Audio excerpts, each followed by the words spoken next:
başka yurtlarda gezip beren, başka yerlerde işlep beren güloğlarlar. Her yerlerde olsun. Şu yatacak bolununu hiç kim eşitmeyeni. Bismillahirrahmanirrahim deyip canı bilen Hudayin Bismillah diye aytyan adam iman nuru bilen içecektir dünyada.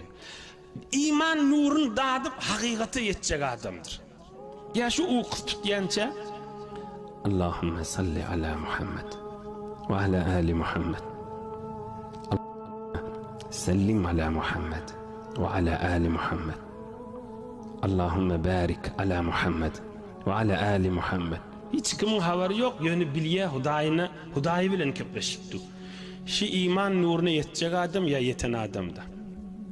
Ama adam görmeyecek yerine aslen hatta Bismillah'ını doğru etmeyen olsa aslen bir bername, bir din, bir Müslümançılık öyle bilen Hudayı'nın nuru bilen işi yok olsa iman hakikatinden